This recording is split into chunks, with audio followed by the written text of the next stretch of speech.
हर नेता को यह एहसास होना चाहिए कि सबसे बड़ा एहसान उस पर जनता करती है। मुझे यह एहसास अच्छी तरह से है। आप यहाँ उपस्थित हैं, मेरी बातों को सुनने आए हैं, इसलिए आपका बहुत बहुत धन्यवाद।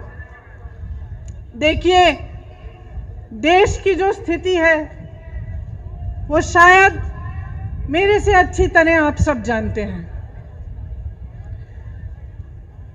एक ऐसा समय आया है कि 90 दिनों से लाखों किसान इस देश की राजनीति में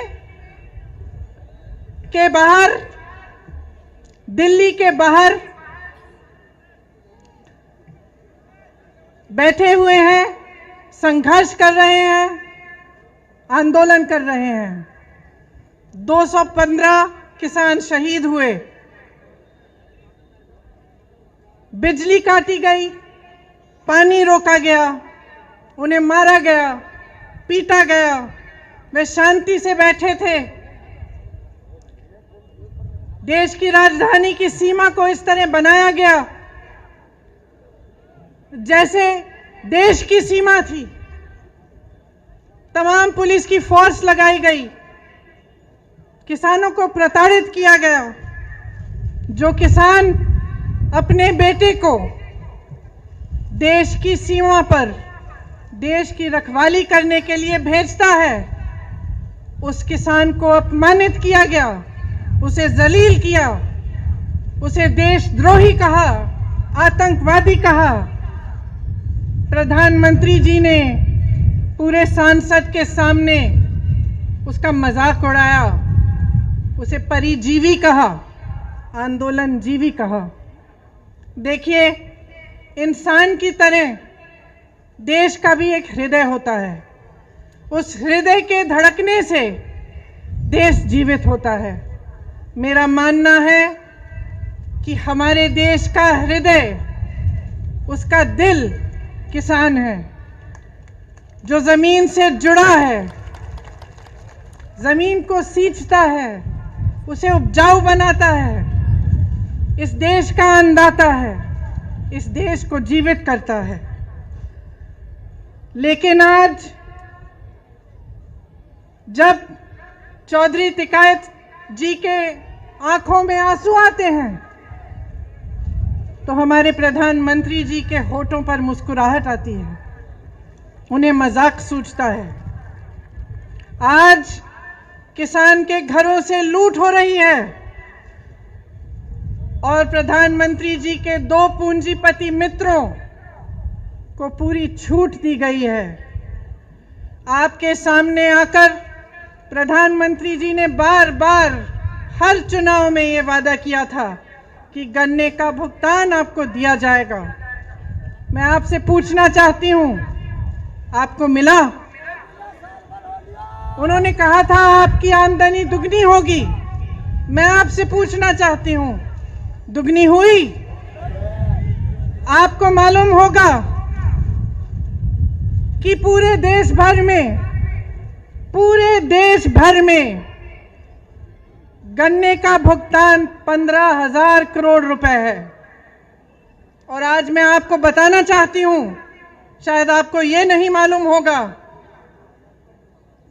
कि प्रधानमंत्री जी ने अपने लिए दुनिया में भ्रमण करने के लिए 2 हवाई जहाज खरीदे और उन 2 हवाई जहाजों की कीमत 16,000 करोड़ रुपए है। आपके गन्ने के भुगतान से ज्यादा उनके पास अपने 2 हवाई जहाजों को खरीदने के लिए पैसे हैं, लेकिन आपके देश भर के किसान के भुगतान के लिए पैसे नहीं हैं। ये स्थिति है आज देश की। आपसे वादा किया गया था कि 14 दिनों में भुगतान होगा, लेकिन आपने क्या देखा? पिछले 4 सालों में गन्ने का दाम नहीं बढ़ा। 16,000 करोड़ के 2 हवाई जहाज खरीदे गए।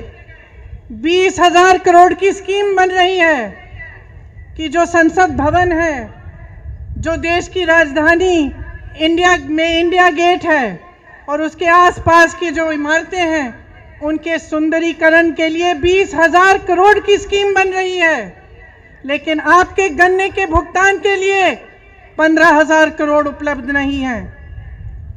डीजल आपको 2018 में 60 रुपए में मिलता था, आज कहीं 80 रुपए, कहीं 90। डीएपी 1100 रुपए में मिलता था, आज 1200 रुपए का है। बिजली के बिल बढ़ते चले जा रहे हैं, गैस सिलेंडरों की कीमत बढ़ती चली जा रही है, मगर आपके गन्ने के दाम आपको नहीं मिल रहे हैं, वो वहीं का वहीं है। मैं कुछ दिनों पहले बिजनौर गई, कुछ किसानों ने मुझे पर्चियां दिखाई, शायद उसी दिन जो नया दाम है वो जारी किया गया था, उससे पहले की पर्चियां दिखाई, उस पे 000 लिखा था। आपको मालूम होगा कि भाजपा सरकार ने पिछले साल डीजल पे जो टैक्स लगाई उससे 3.5 लाख करोड़ रुपए कमाए। मैं पूछना चाहती हूं, कहां गए वो रुपए? 2014 से अब तक मोदी सरकार ने पेट्रोल डीजल पर टैक्स बढ़ाकर, आपको मालूम नहीं होगा, 21,50,000 रुपए कमाए। मैं पूछना चाहती हूं, कहां गया वो पैसा जिसका हक है, जो दिन रात इस देश के लिए काम करता है, जो अपने पसीने से, अपने खून से इस देश को सींचता है, उसको क्यों नहीं मिला है ये पैसा? नौजवान को क्यों नहीं मिला? रोजगार क्यों नहीं दिया? और जब वही किसान प्रताड़ित होकर अपनी समस्या लेकर आपके पास आया तो आपने उसकी बात क्यों नहीं सुनी?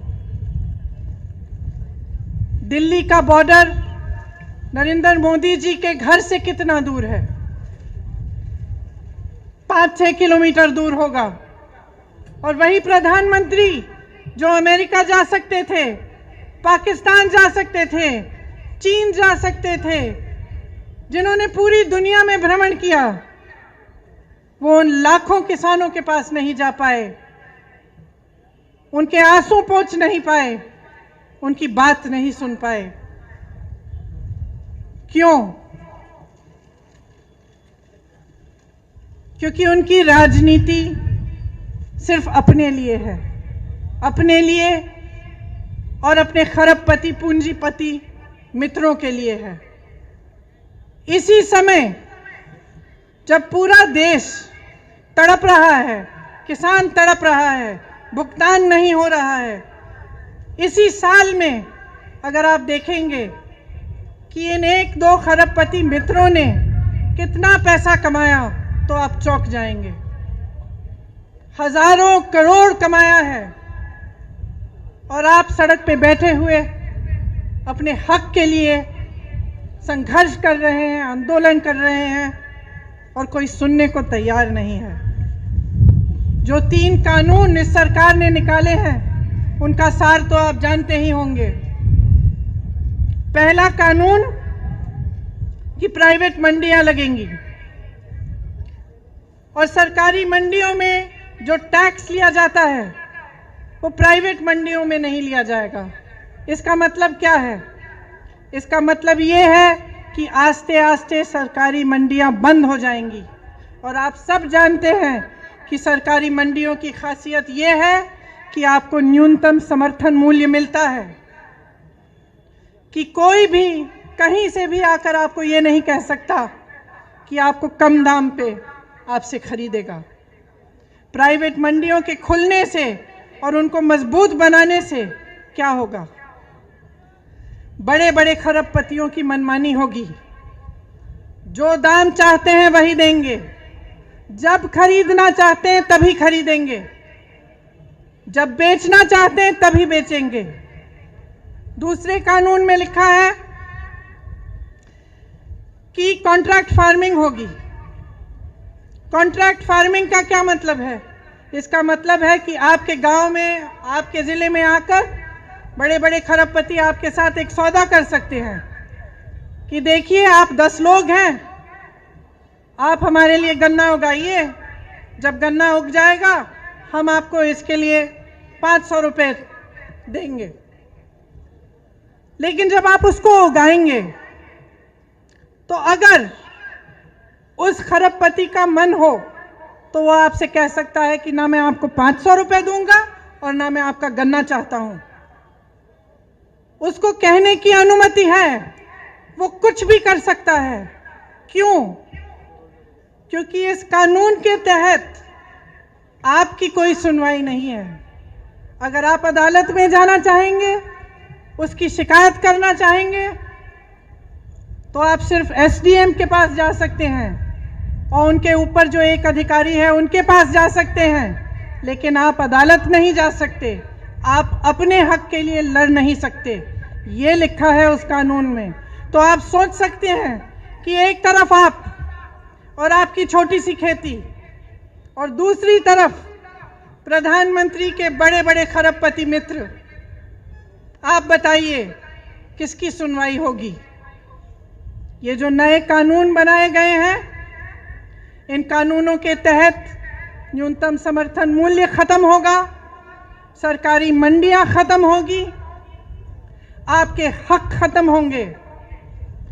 और जिस तरह से इन्होंने इस पूरे देश को अपने 2-3 मित्रों को बेचा है, उस तरह आपको, आपकी जमीन को, आपकी कमाई को, ये अपने मित्रों को, अपने खरबपति मित्रों को बेचना चाह रहे हैं। तो ध्यान रखिए और आप जागरूक हैं। मैं जानती हूं आप कितना संघर्ष कर रहे हैं। जैसे पंकज जी ने कहा, सिर्फ पूरा देश नहीं, पूरी दुनिया देख रही है। और कभी कभी लगता है कि हमारे प्रधानमंत्री जी जैसे पुरानी कहानियों में अहंकारी राजा होते थे, जो जैसे जैसे उनकी सत्ता बढ़ती चली जा रही थी, वो अपने महल में बंद हो जा रहे थे। लोग उनके सामने सच्चाई कहने से डरने लगे, उनके सामने गिड़गिड़ाने लगे, उनका अहंकार बढ़ने लगा। ऐसा लगता है कि हमारे प्रधानमंत्री जी भी एक तरह से उन्हीं अहंकारी राजाओं की तरह बन गए हैं। उनको ये भी समझ नहीं आ रहा है कि जो जवान इस देश की सीमा को सुरक्षित रखता है, वह जवान किसान का बेटा है। उस जवान का आदर करना चाहिए, किसान का आदर करना चाहिए। और जब महीनों से संघर्ष चला आ रहा है, वही देशवासी जिसने प्रधानमंत्री को सत्ता दी, जिसने उन्हें प्रधानमंत्री बनाया, उन्हें समझ में नहीं आ रहा है कि उनकी सुनवाई होनी चाहिए, कि आपसे बातचीत होनी चाहिए। वो कहते हैं कि ये कानून आपके लिए बना है, किसानों के लिए बना है। तो क्या वो बता सकते हैं कि किस किसान ने बनाया, किस किसान से बात की? और अगर पूरे देश भर का किसान कह रहा है कि